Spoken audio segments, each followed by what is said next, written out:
তো এর আগে ভিডিওতে আমরা একটা ট্রান্সমিশন লাইনের মডেল বানিয়ে ফেলেছিলাম, মডেলিং করেছিলাম, যেখান থেকে আমরা এবিসিডি প্যারামিটার বের করেছি এবং সেই এবিসিডি প্যারামিটারগুলোর সাথে আর কি করেছি আমরা না ওখান থেকে attenuation constant, propagation constant, phase constant সম্বন্ধে এবং ক্যারেক্টারিস্টিক্স ইম্পিডেন্স সম্বন্ধে আমাদের একটা বেসিক নলেজ নিয়েছি।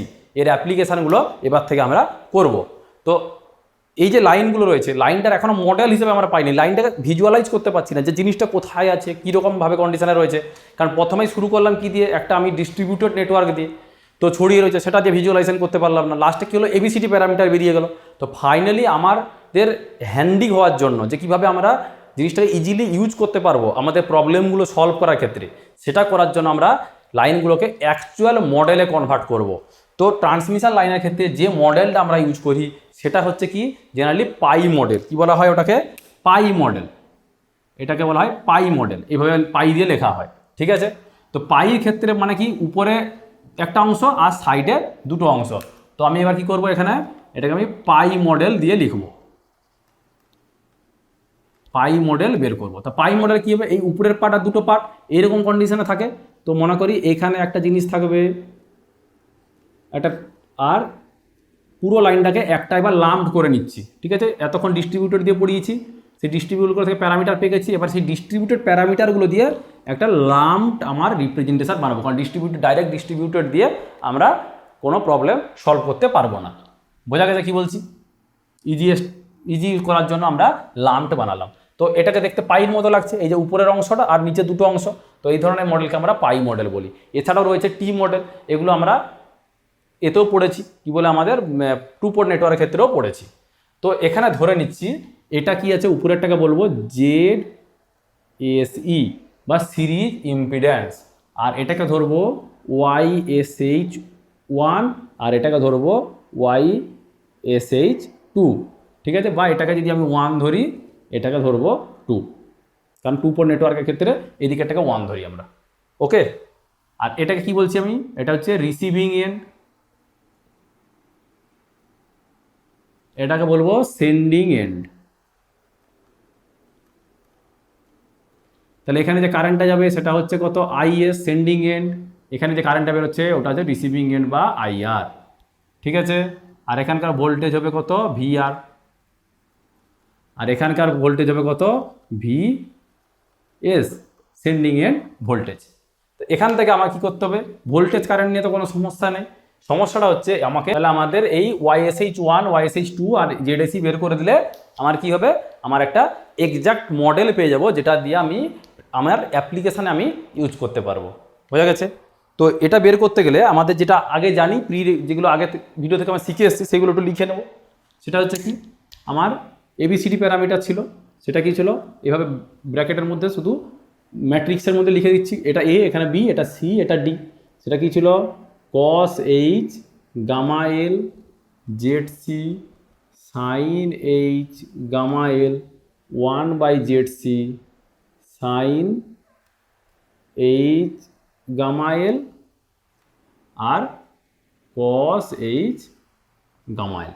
তাহলে ABCD প্যারামিটার এভাবে আমি আগে থেকে জানি, কোনো প্রবলেম নেই। তো এবার আমি এখান থেকে বের করব। তো এখানে যদি ইকুয়েশান লিখতে শুরু করি আমি, কীরকম দাঁড়াবে এখান থেকে না, তো এখানে কি হচ্ছে, এখানে কারেন্ট IR যাচ্ছে আর এখানে একটা কারেন্ট যাবে YSH2 দিয়ে একটা কারেন্ট যাবে। তাহলে এই কারেন্টটার ভ্যালু কত হবে না, এখানকার এই যে ইম্পিডেন্স Y আকারে আছে into voltage VR into YSH2, আর এখানে কারেন্ট কত IR। তাহলে টোটাল যে এখানে যে কারেন্টটা যাবে সেই কারেন্টটা কত হবে না, আমার এইখানে যে কারেন্টটা যাবে, এখানে এর ভিতরে যে কারেন্টটা যাবে সেটা কত হবে না, IR plus YSH2 into VR, IR into YSH2 into VR। তাহলে এবার VS ইকুয়াল টু কী করে পাবো না, VR প্লাস এইখানে ড্রপটা কোথা থেকে পাবো না, এই কারেন্টটা ইন্টু এই ZSE, ঠিক আছে। তাহলে আমি এখান থেকে লিখতে পারি VS equal to VR plus current কত আমার IR plus YSH2 into VR, এটা হচ্ছে কারেন্ট ইন্টু ড্রপ হচ্ছে কার, তার সাথে ইম্পিডেন্সটা গুণ করতে হবে ZSE। তাহলে আমি কি পেলাম, VS পেলাম। তো এটা না বোঝার কিছু নেই, সার্কিট থিওরির জিনিস, ক্লিয়ার। তো এখান থেকে আমি কি বলতে পারি, আমার এবিসিডি প্যারামিটারের ক্ষেত্রে কি লেখা হয়, VS equal to A VR plus B IR, আর IS equal to C VR plus D IR. এটা এবিসিডি প্যারামিটারের ইকুয়েশন। তো এখান থেকে আমি কম্পেয়ার করলে কি পাবো, আগে এটা সাজিয়ে নিতে হয়, আগে ভিআর আর আইআর এখানে যদি সাজিয়ে নিই কীরকম হবে না, ভিএস ইকুয়াল টু কী পাবো, ভিআর সাজালে কমন যদি নিই ভিআর, তাহলে 1 প্লাস এখান থেকে কী হবে Y S H two into Z AC into VR, ঠিক আছে, plus Z AC into IR, এটাকে সাজিয়ে নিলে পাবো। তো এখানে এই পোর্শনটা কি এ, এই পোর্শনটা বি, কারণ এইটার সাথে যদি কম্পেয়ার করি এ আর বির সাথে, ভিএস ইকুয়াল টু এটার সাথে, তাহলে এখান থেকে বলতে পারি বি ইজ ইকুয়াল টু কি Z AC, B is equal to Z AC. আর বি ইজ ইকুয়াল টু আমরা কি জানি এখানে Z C sine H gamma L, তা জেড এসি ইকুয়াল টু লিখতে পারি Z C sine H gamma L, Z C sine H gamma L. তাহলে একটা ভ্যালু আমার বেরিয়ে গেল, আর দুটো জিনিস বাকি থাকলো, ঠিক আছে। তা এবার দুটো জিনিস আমার বাকি থাকলো, এটাকে এখানে পুট করব। তাই এখানে একই রকমভাবে এ ইজ ইকুয়াল টু কি লিখতে পারি 1 plus Y S H two into Z AC, Z এসির ভ্যালু অলরেডি পেয়ে গেছি, যেটা ইজ ইকুয়াল টু কত হচ্ছে আমার এ মানে হচ্ছে কস এইচ গামা এল। তাহলে এখান থেকে যদি ওয়াই এস এইচ টু বের করতে হয়, Y S H two is equal to কত হবে না, এই ওয়ানটা এদিকে নিয়ে যাব, cos H gamma L minus ওয়ানটা ওদিকে গেল, বাই কী হবে আমার জেড এসি, নিচে আসবে কত জেড এসি। তা জেড এসির ভ্যালু কত জানি আমি, Z C sine H gamma L, একদম ডাইরেক্ট এখান থেকে জেড এসির ভ্যালুটা আমি বের করে দিলাম, Z AC equal to Z C sine H gamma L. তো এখান থেকে আমি ডাইরেক্ট এভাবে লিখতে পারি কস গামা এল মাইনাস 1, এটাকে কীভাবে লেখা যায় না কস থিটা মাইনাস 1, এটা ইকুয়াল টু কী হয় 2 cos theta minus 1 equal two হয় 2 সাইন স্কোয়ার থিটা। তাহলে এখানে লিখতে পারি 2 sine square h sine square theta by 2 মানে gamma L by 2 sine square h gamma L by 2। আবার এই নিচেরটা কীভাবে লিখতে পারি না Z C into 2 into sine থিটাকে দুটো ভাগ করে cos theta by 2 into sine theta by 2 এভাবে ভাগ করতে পারি। তাহলে এখানে 2 এই 2 থিটাকে এভাবে করলে হবে কীভাবে sine H gamma L by 2 into cos H gamma L by 2, sine gamma এলটাকে দুটো ভাগ। তাহলে এখানে এই 2 আর এই 2 কাটা যাবে, এর স্কোয়ার আর সাইনটা কাটা যাবে, তাহলে উপরে পড়ে থাকবে কি, তাহলে এখান থেকে আমি কী দাঁড়াবে না sine H gamma L by 2 by Z C into cos H gamma L by 2। তা sine H gamma L by 2 cos H gamma by 2 কি লিখতে পারি tan H gamma L by 2, তাহলে এটা হচ্ছে 1 by Z C tan H gamma L by 2। তো এখানে দুটো প্যারামিটার আমি পেয়ে গেলাম। ফার্স্ট প্যারামিটারটা কি Z AC is equal to কী পেয়েছি Z C sine H gamma L by 2, আর Y S H two is equal to কী পেলাম 1 বাই জেড সি, সরি এটা গামা এল হবে, শুধু গামা এল বাই 2 নয়, এটা হচ্ছে গামা এল, আর এটা ওয়াই এস এইচ টু কথা পেলাম sine H 1 by Z C tan H gamma L by 2। তাহলে আমি এখান থেকে এটা আর এটা পেয়ে গেল। একই রকমভাবে এটাও বের করতে পারবো। এখানে কি করতে হবে আমাকে আইএস এর ইকুয়েশন লাগাতে হবে। তা আইএস ইকুয়াল টু আমি লিখতে পারি যদি এদিকে করি, এবার এখান থেকে যদি লিখি আমি আইএস ইকুয়াল টু কী করে পাবো, আইএস মানে হচ্ছে এই কারেন্টটা প্লাস এখানকার কারেন্ট, তাহলে এখানে কারেন্ট কত ছিল IR plus Y S H two into VR plus এখানে কারেন্ট যাচ্ছে কত না Y S H one into VS. এবার ভিএস ইকুয়াল টু আগেরটা বের করেছিলাম, সেই ভিএস এর ভ্যালুটা এখানে বসাবো, দিয়ে পুরোটা যদি সাজাই তো এখানে কি হবে এই পুরোটা সলভ করলে আমার এখান থেকে কি আসবে ওয়াই এস এইচ ওয়ান আগের মতো করে আমি এখান থেকে বার করতে পারবো। ঠিক আছে, যেটা কি হবে এইটা YSH2 সাথে সেমই হবে, ওটা বের করে আর দেখাচ্ছি না। সেমভাবে আমি আগে যেটা VS বের করেছি, VS এর ভ্যালু যদি এখানে বসিয়ে দিই, এটাকে দুটো সমান সমান করলে আমি ABCD প্যারামিটার C আর D থেকে এখন কম্পেয়ার করব, তখন এটা বের করবো, কারণ এই প্রুফটা আমার বেশি ইম্পর্টেন্ট নয়, তো এটা করে সময় নষ্ট করতে আমি চাইছি না। ঠিক আছে, তো যেহেতু একটা বের করে দিয়েছি, এটা দিয়ে আমার কাজ হয়ে যাবে, বোঝা গেছে। তো এখান থেকে সলভ করলে আমি এটা দেখা যাবে YSH1 আর YSH2টা সেমই পাবো। কি পাবো? YSH1ও পাবো 1/ZC tan H gamma L/2। ঠিক আছে, এটা প্রুফ করে দেখালাম না। তাহলে এই যে পুরো জিনিসটা আমি পেলাম, এবার এইটাকে আমি এক্সাক্ট মডেল আকারে লিখবো, এক্সাক্ট মডেল আকারে করব। তো এবার মডেলটা যখন ফাইনাল মডেল আমি করব, মডেলটা কীরকম দেখতে হবে?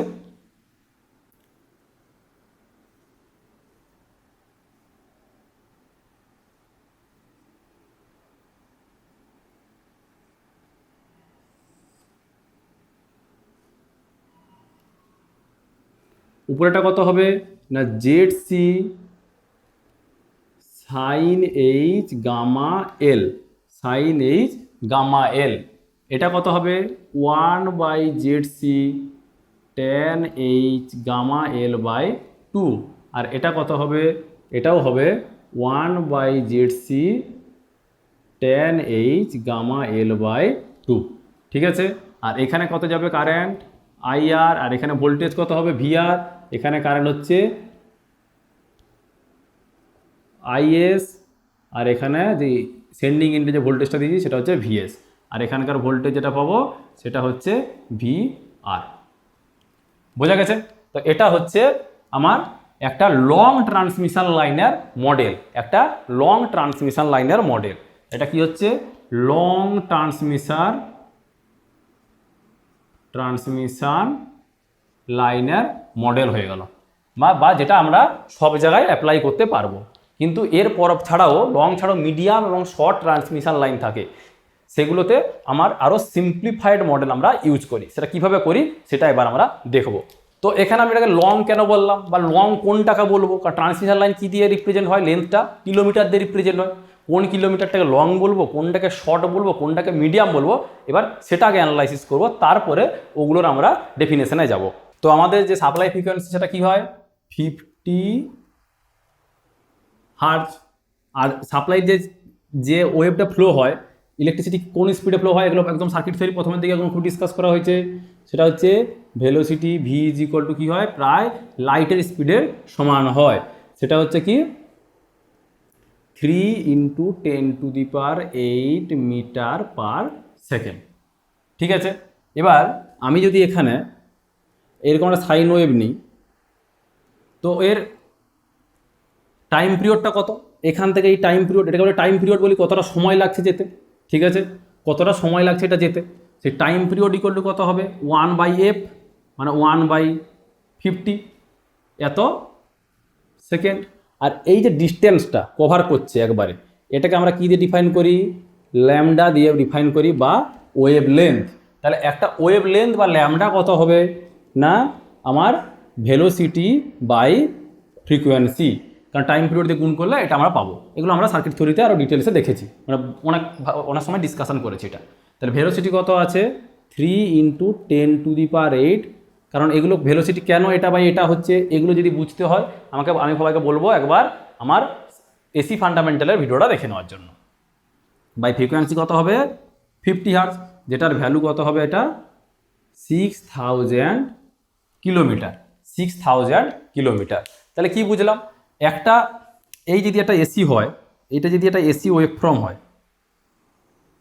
এটা যদি এসি ওয়েভ ফর্ম হয়, তাহলে কি হবে? এটা তারের থ্রু দিয়ে এইভাবে যদি এসি ওয়েভ ফর্ম যায়, তাহলে এই ওয়েভ ফর্মটার এখান থেকে এখান এই ডিস্টেন্সটা কত হবে? এই ডিস্টেন্সটা হবে 6000 কিলোমিটার। 6000 কিলোমিটার, বোঝা গেছে? মানে প্রচুর লম্বা। 6000 কিলোমিটার মানে আমাদের ইন্ডিয়ার মোটামুটি বলা যেতে পারে এ মাথা থেকে ও মাথা হয়ে যাবে। গুজরাট থেকে এদিকে ওয়েস্ট বেঙ্গল অবধি প্রায় স্টেট ধরলে ওর থেকে 6000 কিলোমিটারই কম হয়, বোঝা গেছে? বিরাট লম্বা একটা ওয়েভ ফর্মের লেন্থ, কারণ এর ফ্রিকোয়েন্সিটা অনেক কম। বোঝা গেছে কি বলছি? 6000 কিলোমিটার একটা ওয়েভ লেন্থ, মানে বিরাট বড় একটা ওয়েভ লেন্থ। ক্লিয়ার? তো আমার ট্রান্সমিশন লাইনে যে যেটা পাঠাচ্ছি সেখানে যখন ওয়েব ফর্মটা এভাবে যাচ্ছে, যদি পাঠাতে থাকি এট ইনস্ট্যান্ট পুরো লাইন জুড়ে কী পাবো, যেখানে স্টার্ট হচ্ছে সেখানে জেনারেটার যেখানে আছে সেখানে জিরো পাবো, আবার কিছু দূর পরে আবার জিরো পাবো, আবার কিছু দূর পরে আবার জিরো পাবো, কোনো জায়গায় প্লাসে পাবো, কোনো জায়গায় মাইনাসে পাবো। তাহলে সেম একটা তারের মধ্যে একই সময়ে বিভিন্ন জায়গায় বিভিন্ন পোলারিটির ভোল্টেজ পাবো। তো এতে কি হচ্ছে, আমার লাইন সিঙ্ক্রোনাইজেশনে অনেক রকম সমস্যা হবে। বুঝতে পেরেছি, লাইন সিঙ্ক্রোনাইজেশনে প্রবলেম হবে, কমিউনিকেশনের মাধ্যমে যখন সিঙ্ক্রোনাইজ করবো ওটাতে সমস্যা হবে, কারণ বিভিন্ন লাইনের বিভিন্ন রকমের ফেজ শিফট হয়ে যাবে। লাইনের এ মাথা থেকে ও মাথা, যদি লাইনটা আমার 6000-এর জায়গায় আমার কি হয় পাক্কা 3000 হয়, তাহলে কী হবে, ফেজ শিফট 0, কারণ এখানে যা আছে এখানে তাই আছে। তো এক্সাক্ট 3000 বানাতে পারবো না আমি, কোনো সময় এদিকে পেরিয়ে গেলে এখানে প্লাস থাকলে এখানে মাইনাস থাকবে। তো একই লাইনের বিভিন্ন পোর্শনে বিভিন্ন ভোল্টেজ ক্রিয়েট হবে। তো এই প্রবলেমের জন্য খুব লম্বা এসি ট্রান্সমিশন লাইন বানানো হয় না। এটা খুব ভালো একটা ইম্পর্ট্যান্ট কনসেপ্ট বলছি, সবাই আশা করে মন দিয়ে শুনবে। এত লম্বা এসি ট্রান্সমিশন লাইন বানানো হয় না। এই ফেজ শিফট বা সিঙ্ক্রোনাইজেশনের প্রবলেম অ্যাভয়েড করার জন্য লং লেন্থের ক্ষেত্রে আমরা ডিসি ইউজ করি, যেখানে এরকম ফেজ শিফটের কোনো প্রবলেমই ঝুট ঝামেলাই আসবে না। বোঝা গেছে? তো এসি তাহলে কত দূর ইউজ করব না, এখানে এই 50 এই অবধি কত ডিস্টেন্স, এইটা অবধি 90 ডিগ্রি যদি ফেজ শিফট ধরি, আমি মোটামুটি যদি 90 ডিগ্রি ধরি, তাহলে এটা কত হবে 1500 কিমি, 1500 কিলোমিটার। তো 1500 কিলোমিটার অবধি আমার একটা 1/4 অফ সাইকেলের মধ্যে কভার হয়ে যাচ্ছে, 1/4 অফ সাইকেলের মধ্যে কভার হয়ে যাচ্ছে, যেটাকে আমার কন্ট্রোলের মধ্যে আমি রাখতে পারবো, যে বুঝতে পারবো একটা ফেজের একটা পোর্শন আমার রয়েছে। তো এটা 90 ডিগ্রির মধ্যে থাকলে জেনারেটার যখন পড়াবো সিঙ্ক্রোনাস জেনারেটার, সেখানে আমি বুঝাবো যে ফেজ শিফটে 90 ডিগ্রির ইম্পর্টেন্সটা কোথায়, 90 ডিগ্রির মধ্যে কি ইম্পর্টেন্স আছে। ঠিক আছে? তো এটা থাকলে আমার সিঙ্ক্রোনাইজেশনে খুব একটা প্রবলেম হয় না। এটা একটা ভাস্ট কনসেপ্ট, কেন হয় না কি হয় না, এখানে স্টেবিলিটির অনেক কনসেপ্ট রয়েছে, সেগুলো যদি ডিটেলসে যাই তাহলে এখানে আমি বুঝাতে পারবো না জিনিসটা। তো এইটুকু মাথায় রাখাতে বলবো যে এখানে যে 90 ডিগ্রির যদি মধ্যে রাখি আমি ফেজ শিফটটা একটা লাইনের ক্ষেত্রে এ মাথা থেকে ও মাথা, তো সিঙ্ক্রোনাইজেশনে অনেকটা বেটার সিঙ্ক্রোনাইজেশন হয় এবং ওই লাইনটা কন্ট্রোল করা অনেক ইজি হয়। তো সেক্ষেত্রে ম্যাক্সিমাম আমরা ওই জন্য 1500 কিলোমিটারের বেশি আমরা জেনারেলি এসি লাইন করি না। কিন্তু 1500 করলেও এখানে একটা প্রবলেম দেখা যায়। প্রবলেমটা কি, যে প্রায় 90 ডিগ্রি ফেজ শিফট হয়ে যায়, সেখানে 90 ডিগ্রি ক্রস হয়ে যাওয়ার একটা প্রবাবিলিটি থাকছে, 90 ডিগ্রি ক্রস হয়ে যাওয়ার প্রবাবিলিটি থাকছে। তো সেটা অ্যাভয়েড করার জন্য জেনারেলি আমরা কি করি, 1500 নিচে প্রায় 1000-এর একটা রেঞ্জ করি, যে এসি হচ্ছে সবসময় 1000 কিলোমিটারের বেশি জেনারেলি আমরা করব না, এসি লাইন 1000 কিলোমিটারের বেশি করব না। তো এর লেন্থ কি হবে অবভিয়াসলি লেস দেন 1000 কিলোমিটার হবে।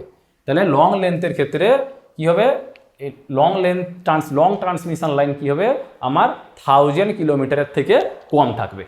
বুঝতে পেরেছি? এবার হচ্ছে গল্প, এটা তো লং এর ক্ষেত্রে বুঝলাম, তা কোথা থেকে লং স্টার্ট হবে, ম্যাক্সিমাম তো কোথায় 1000 অবধি গেলাম, তো লং স্টার্ট কোথায় হচ্ছে সেটা কি করে পাবো না, এখানে যে প্যারামিটারগুলো আমরা দেখতে পাচ্ছি, এই যে প্যারামিটারগুলো, এটাকে মুছে দিই, তো এখানে যে প্যারামিটারগুলো দেখতে পাচ্ছি সাইন আর কস বা ট্যান আছে, ট্যানকে তো সাইন বাই কস করে লিখতে পারে, বেসিক হচ্ছে সাইন আর কস। তা সাইন আর কসের যে ফাংশনগুলো আছে, তো আমরা ট্রিগোনোমেট্রির একটা কন্ডিশন আমরা জানি যে ইন রেডিয়ানে যদি কি হয় না, if theta is equal to less than 15 degree হয়, theta equal to less than 15 degree হয়, তখন আমরা কি বলতে পারি না sine theta is equal to theta আর cos theta is equal to 1। কখন না থিটা ইজ ইন রেডিয়ান, অবশ্যই থিটাটা কিসে থাকতে হবে, রেডিয়ানে থাকতে হবে, মানে এই 15 ডিগ্রিটাকে রেডিয়ানে কনভার্ট করতে হবে। তো 15 ডিগ্রির নিচে হলে আমার কি হয়, অ্যাপ্রক্সিমেশান চালু হয়ে যায়, 15 ডিগ্রির নিচে হলে অ্যাপ্রক্সিমেশান চালু হয়। তো এই লং ট্রান্সমিশন এই কমপ্লিকেটেড এই স্ট্রাকচারটাকে সিম্পলিফাই করতে গেলে আমাকে কী করতে হবে, অ্যাপ্রক্সিমেশান করতে হবে। তাহলে অ্যাপ্রক্সিমেশান করতে গেলে আমাকে থিটার ভ্যালু কত ধরতে হবে, 15 ডিগ্রি বা তার নিচে ধরতে হবে। তো এখানেও বাই সেফার সাইড আমরা এখানে করে নিই কি, থিটা ইজ ইকুয়াল টু কী করি 12 degree, theta is equal two 12 degree আমরা ধরে থাকি। বোঝাতে গেছি, যেখানে কি হয় সাইন থিটা ইকুয়াল টু 1 হবে, cos theta equal two sign theta equal to theta হবে, কস থিটা ইকুয়াল টু 1 হবে। বুঝতে পেরেছি? যদি থিটা ইকুয়াল টু 12 ডিগ্রি হয় তাহলে লেন্থটা কত দাঁড়াবে না আমার টোটাল লেন্থটা কত ছিল 6000 কিলোমিটার বলেছিলাম না, 360 ডিগ্রির জন্য কত হচ্ছিল 6000 কিলোমিটার। তাহলে 1 ডিগ্রির জন্য কত হবে না 6000 বাই 360, আর 12 ডিগ্রির জন্য কত হবে 6000 বাই 360 ইন্টু 12, যেটার ভ্যালু কত হচ্ছে 200 কিলোমিটার। তাহলে লং 200 কিলোমিটার ট্রান্সমিশন লাইনে তার বা নিচে যদি কোনো ট্রান্সমিশন লাইন থাকে সেখানে আমার কি হবে sign theta equal to theta, cos theta equal to 1, এই অ্যাপ্রক্সিমেশান ইউজ হবে। আর এর উপরে যদি চলে যাই তখন আমার কি হবে অ্যাপ্রক্সিমেশান ইউজ করতে পারবো না, তখন আমায় কি করতে হবে নর্মাল আমাদের ডিস্ট্রিবিউটেড প্যারামিটার দিয়ে যেটা আমরা বানিয়েছি sine H gamma L tan H gamma L দিয়ে মডেল বানিয়েছি এই মডেলটা ইউজ করব। তাহলে এখানে কি বুঝলাম যে এই লং ট্রান্সমিশন লাইনের যে রেঞ্জটা ম্যাক্সিমাম কোথায় অবধি 1000 অবধি, আর মিনিমাম কি হবে আমার 200 কিলোমিটার। তাহলে এই রেঞ্জের যেটা লেন্থটা বলছি 200 থেকে আমার 1000 অবধি যে লেন্থটা সেটাকে আমরা কি বলছি লং ট্রান্সমিশন লাইন। এবং এর নিচে যখন চলে যাবে বিলো 200 যখন চলে যাচ্ছে তখন আমরা কি বলবো মিডিয়াম ট্রান্সমিশন লাইন। কি বলবো মিডিয়াম ট্রান্সমিশন লাইন। তো মিডিয়াম ট্রান্সমিশন লাইনের ক্ষেত্রে কি হয় 200 কিমির নিচে হয়। তাহলে এর রেঞ্জটা কত হবে, এর লেন্থ হচ্ছে লেস দেন 200 কিলোমিটার, আর গ্রেটার দেন কোথায় বলছি সেটা আমরা দেখছি একটু বাদে, বোঝা গেছে। তো আগে এবার মডেলটা আমরা বানাবো। তো মডেলটা বানাতে গেলে কী করতে হবে আমাকে অ্যাপ্রক্সিমেশান নিতে হবে। তো অ্যাপ্রক্সিমেশান যদি নিই তো sine theta equal to theta, তাহলে আমি এখানে বলতে পারি sine of gamma l is equal to কী হবে gamma l cos sin h gamma l equal to gamma l cos h gamma l is equal to 1। এটা তাহলে এবার পুট করব ওখানে। তাহলে ওখানে যদি পুট করি কি হবে ওই উপরের যে পোর্শনটা ওটা কত হবে না Z C sine H gamma l equal to হবে কত Z C into sine H gamma এলের জায়গায় কী হবে শুধু গামা এল বসবে, ঠিক আছে। তাহলে ইন্টু গামা এল, এল মানে হচ্ছে লেন্থ অফ দ্য লাইন। তো জেড সি ইকুয়াল টু আমরা কি জানি রুট ওভার অফ আমার R plus J omega L by G plus J omega C, এটা জেড সি জানি। তাহলে ইন্টু গামার ভ্যালু কত R plus J omega L into G plus J omega C, এই পুরোটার সাথে গুণ হবে কত এল, ঠিক আছে। গামা আর জেড সির ভ্যালু বসালাম। তো G plus G omega C, G plus G omega C আমার কেটে যাবে, আর root over of R plus G omega root over যেমন কেটে কী পাবো R plus J omega L into l. তাহলে এটা কোনটা পেলাম ওই উপরেরটা যেটা হচ্ছে জেড এসি, ঠিক আছে।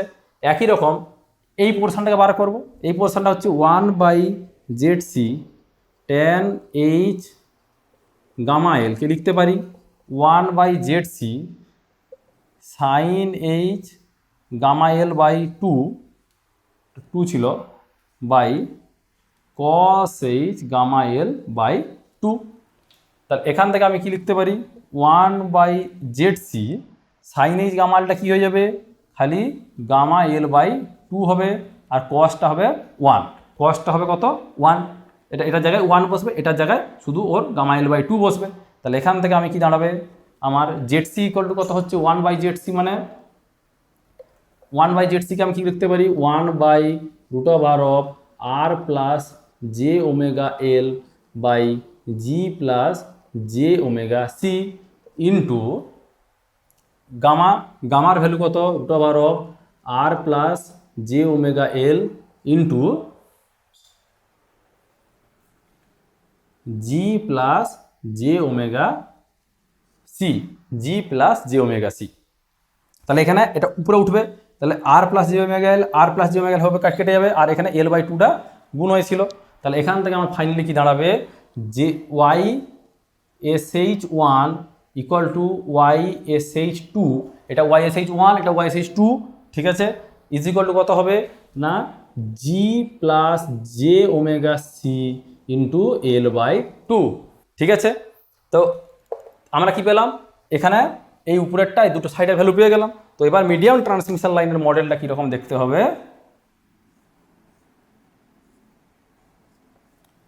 সেই পাই নেটওয়ার্কই থাকবে আমার আগের মতো, কিন্তু প্যারামিটারগুলো চেঞ্জ হয়ে যাবে। এই উপরেরটা কি হবে, R plus J omega L into l, আর এদিকেরটা হবে G plus J omega C into L by two, এটা হবে কত, G plus J omega C into L by two. ঠিক আছে, তো এটা গেল মিডিয়াম ট্রান্সমিশন লাইনের মডেল। এবার এর নিচে কি হয়, শর্ট ট্রান্সমিশন হয়। তো দেখা গেছে যে জিটা, এই জিটা যেভাবে বলেছিলাম খুব একটা, যখন ইন্ট্রোডিউস করেছিলাম তখন বলেছিলাম এর খুব একটা অ্যাপ্লিকেশান নেই, লিকেজ কারেন্টটা টাওয়ারের থ্রু দিয়ে খুবই কম হয়। একই রকম যে ক্যাপাসিটারের ভ্যালুগুলো নিয়েছি, এগুলো কি হয়, যখন লাইনার লেন্থ, এটা এক্সপেরিমেন্টালি দেখা গেছে লাইনার লেন্থ যখন 80 কিলোমিটারের নিচে হয়, মানে এটা যদি 80 ধরে নিই, এটা 80 কিলোমিটার, তো 80 কিলোমিটারের যখন নিচে হবে তখন কি হয়, ক্যাপাসিট্যান্সের ভ্যালুটা খুবই কম হয় বা নেগলেক্টেড হয়। তো শর্ট ট্রান্সমিশন লাইনের ক্ষেত্রে আমরা কি করব, এই জি প্লাস জি ওমেগা এই পার্টটা আর এই পার্টটাকে আমরা সরিয়ে দেবো। তা শর্ট ট্রান্সমিশন লাইন কি হবে, কার ক্ষেত্রে হবে না, এল ইজ লেস দেন 80 কিলোমিটার, এটা হবে শর্ট ট্রান্সমিশন লাইন। সেখানে কি হবে, মডেলটা আমার শুধুমাত্র এই সিরিজ পার্সনটা থাকবে, আর প্লাস জে ওমেগা এল। ঠিক আছে, কোনো শান্ট কম্পোনেন্ট থাকবে না। তো বোঝা গেছে তিনটে, এখান থেকে আমরা কি দেখলাম, তিন ধরনের ট্রান্সমিশন লাইন আছে, লং, মিডিয়াম আর শর্ট, এবং তাদের অ্যাপ্লিকেবল মডেল বা ইউজেবল মডেল, যে মডেলটা আমরা ইউজ করতে পারবো। তো আমাদের শুধু মনে রাখতে হবে এই জায়গাটাই, যে এই তিন ধরনের জিনিস হয়, যেটা লংয়ের ক্ষেত্রে Z C sine H gamma l 1/ZC tan h gamma l, মিডিয়ামের ক্ষেত্রে R plus G omega L, আর G plus G omega C l by two, G plus G omega C l by two, আর শর্টের ক্ষেত্রে R plus G omega L into l, এখানে এলটা লিখতে ভুলে গেছি, ইন্টু এল। ঠিক আছে, এবং পরীক্ষার কোশ্চেনে যেটা আসে সেটা হচ্ছে রেঞ্জগুলো। লংয়ের রেঞ্জ কত, 200 থেকে 1000, মিডিয়াম হচ্ছে 80 থেকে 200, আর শর্টের ক্ষেত্রে হচ্ছে লেস দেন 80 কিলোমিটার। তো সেগুলোকে আমরা কি বলবো, short transmission line, medium transmission line আর লং ট্রান্সমিশন লাইন। তাহলে এখান অবধি আমরা কমপ্লিট একটা মডেল বানাতে পারলাম ট্রান্সমিশন লাইনের। তো এখান অবধি ট্রান্সমিশন লাইনের মডেলিং শেষ হলো।